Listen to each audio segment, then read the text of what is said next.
अगर 18-20 करोड़ लोग अगर ये बता रहे हैं कि वो 10,000 से कम कमाते हैं, तब आपको बात समझ में आ रही है कि इस अर्थव्यवस्था में क्या दम है। क्या सिर्फ हेडलाइन से, झूठ से हम विश्व गुरु बनने वाले हैं? क्या हम झूठ बोलने में विश्व गुरु बनने वाले हैं? घंटी लेकर आए हैं, हमारे पास उड़न खटोला नहीं है। उड़न खटोला होता तो आपको हवा में ले जाते और आपको ऐसे ही घुमाकर चकमा दिखाते। चकमा दिखाना होता है बजट के समय। धर्म की राजनीति से निकलने के लिए बहुत उच्च किस्म की बौद्धिक क्षमता होनी चाहिए। वो सब में नहीं है, क्योंकि वो धर्म की राजनीति हमेशा झूठ की राजनीति होती है। 2 से 2.5% की जीडीपी का कम हो जाना, उसके बाद भी ये हेडलाइन छपवाना कि हम दुनिया की सबसे तेज बढ़ती हुई अर्थव्यवस्था हैं, ये बहुत हिम्मत का काम है। सारे लोग फेल हो गए हैं, आप भी फेल हो गए हैं, लेकिन आप कह रहे हैं कि हम 1 नंबर से फेल हुए हैं, तो हम ही टॉपर हैं फेलियर में। कमाल है। स्मार्ट सिटी कहां गई आपकी? स्किल इंडिया का क्या परफॉर्मेंस है?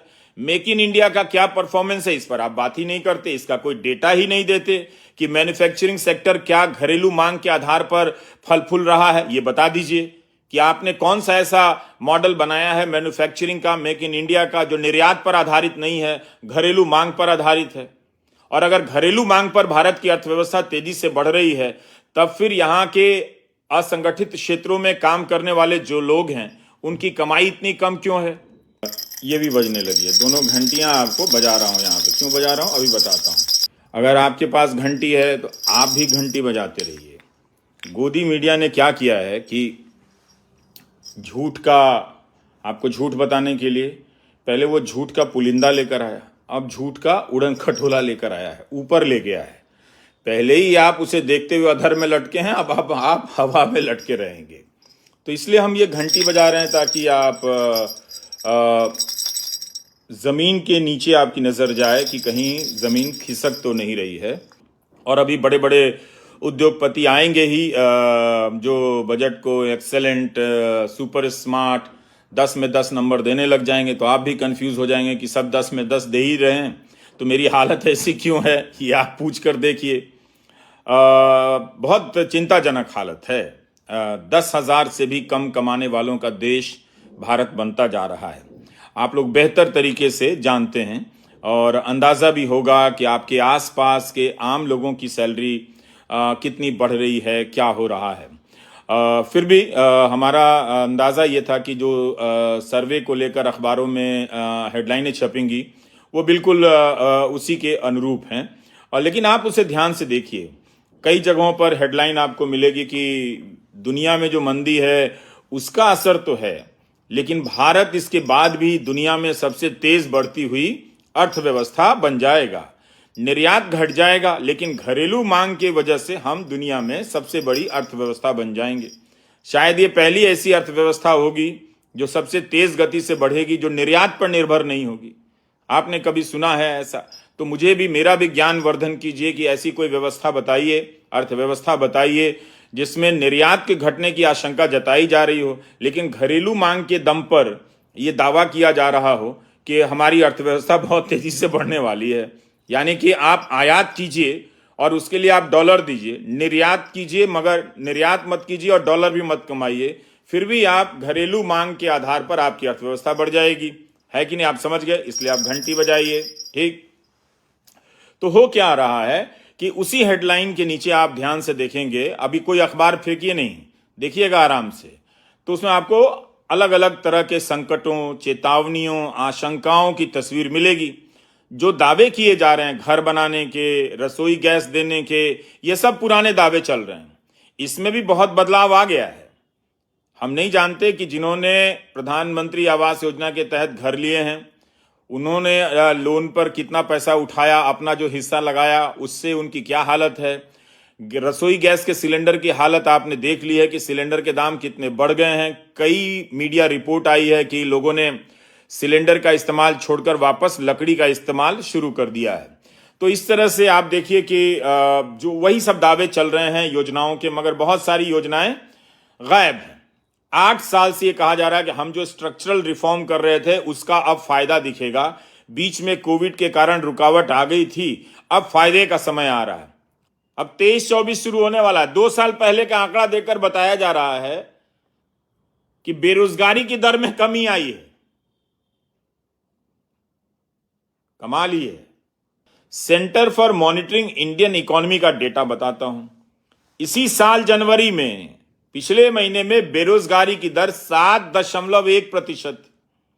क्या यह भी कोई रिकॉर्ड है? 40 साल में सबसे ज्यादा, 50 साल में सबसे ज्यादा।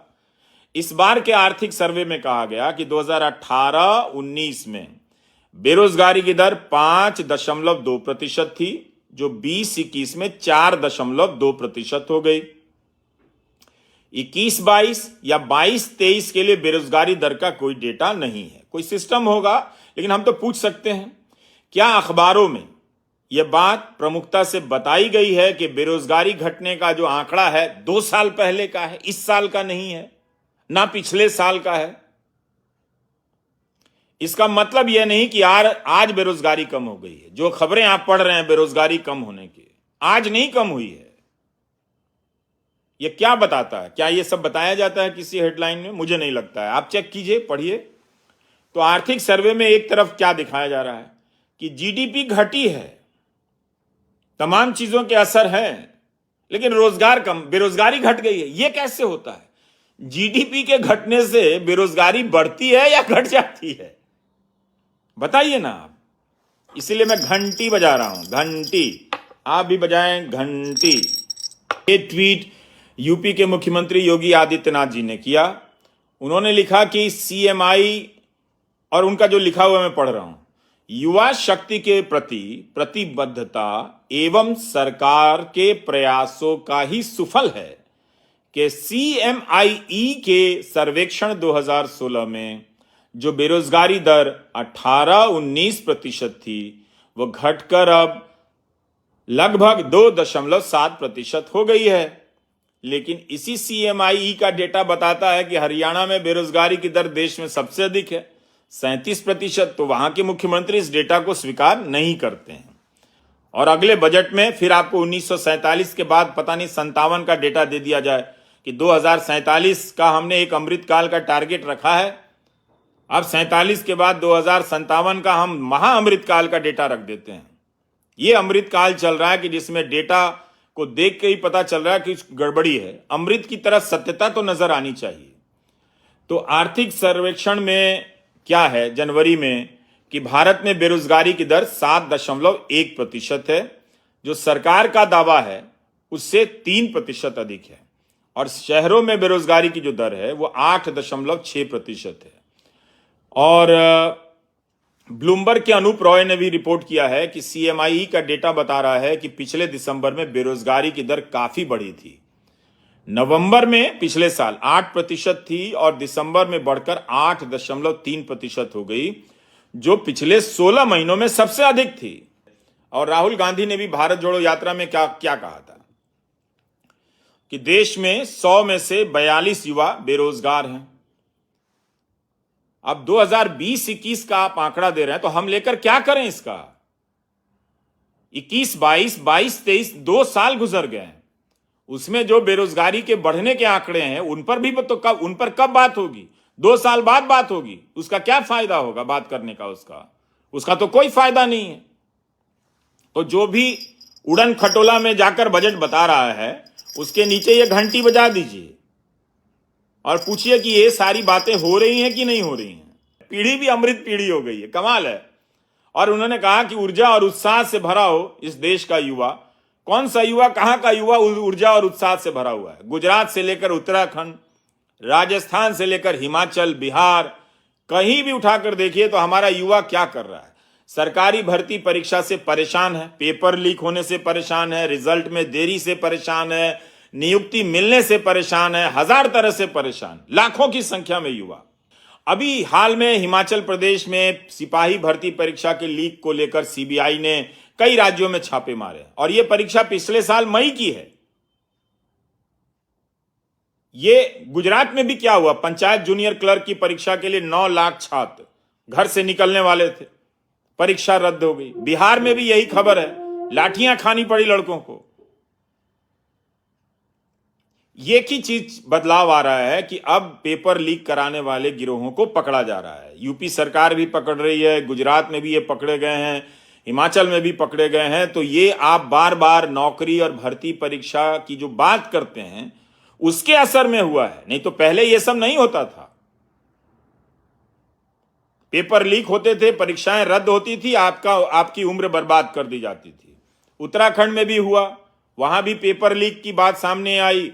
लेकिन आप लीक तो नहीं रोक पा रहे हैं ना। क्यों नहीं लीक रोक पा रहे हैं? अगर अदानी साहब कहते हैं कि हिंडनबर्ग की रिपोर्ट भारत पर हमला है, तो इन युवाओं पर, इनके जीवन पर जो हमला हो रहा है, क्या भारत पर हमला नहीं है? वो भी तो भारत के युवा हैं, इन पर भी तो हमला हो रहा है। अब राजस्थान में क्या हुआ? राजस्थान की खबर है कि 2nd ग्रेड टीचर के जनरल नॉलेज पेपर लीक हो गए। बताइए, अब पेपर लीक हो रहे हैं तो इससे जुड़े लोगों के घर गिरा दिए जा रहे हैं। तो एक बुलडोजर का फॉर्मूला आ गया, यूपी से नकल कर लो। पहले कोई आरोप तय हो, साबित हो, कोई प्रक्रिया भी तो होनी चाहिए ना, कि तुरंत आप घर गिरा देने से जो युवाओं को परेशानी हुई है वो क्या कम हो गई, क्या दूर हो गई? तो आपको यह सोचना चाहिए कि किस तरह नौकरी के जो आंकड़े हैं 2 साल पुराने भी हैं, तो क्या वो पूरी तरह से दिए गए? किस तरह की नौकरी बढ़ी है, किस तरह का रोजगार बढ़ा है, कितना पैसा मिल रहा है लोगों को, कितनी सैलरी मिल रही है, ये आंकड़े क्यों नहीं दिए जा रहे हैं? जब आप 2 साल बाद दे रहे हैं तो इतनी तो तैयारी आपको कर लेनी चाहिए थी, वो तो आपने की नहीं। ये सब सवाल किया कीजिए, नहीं तो आप लोगों की घंटी बज जाएगी, पहले बता दे रहा हूं। यस, तो 8 साल में आपने कौन सा स्ट्रक्चरल काम किया कि रोजगार बढ़ने का कोई आप सिस्टम नहीं बना पाए, उसे गिनने का? जैसे अमेरिका में क्या होता है, हर महीने डेटा आ जाता है नियम से, कितने नए लोगों को नौकरी मिली है और कितने लोगों की नौकरियां चली गई हैं। आप एकदम तुरंत का तुरंत जानते हैं। इस देश में क्यों नहीं यह किया गया? क्योंकि सच्चाई पकड़ में आ जाती और फिर झूठ बोलने वालों की डबल घंटी बज जाती। यस, मुझे नहीं लगता है कि आपको अभी धर्म की राजनीति से मुक्ति मिलने वाली है। आपकी नियति तय हो गई है, आप झूठ में फंसा दिए गए हैं, अभी आप उसी में रहेंगे, वो आप तय कर लीजिए। आप कोशिश भी करेंगे तो अब इतनी मेहनत लग जाएगी कि अभी 10 साल लगेंगे, तो ये जिंदगी आपकी बर्बाद ही होनी है। इसमें हम कुछ कर नहीं सकते हैं। अभी आप युवाओं को लंबे समय के लिए धर्म की राजनीति के रोजगार में उससे जुड़े रहना है, वही आपको करना है।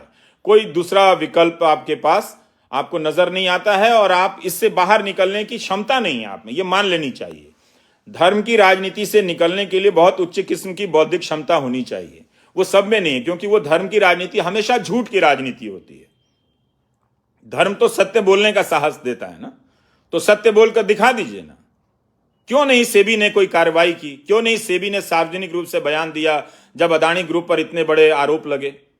आज शेयर बाजार में क्या हालत देख लीजिए, अखबार भी पढ़िए कि कौन कौन लोग उस शेयर में, उनके शेयरों में, एफपीओ में निवेश करने आते हैं। बचाने की किस किस तरह के किस्से छप रहे हैं, पढ़ लीजिए आप।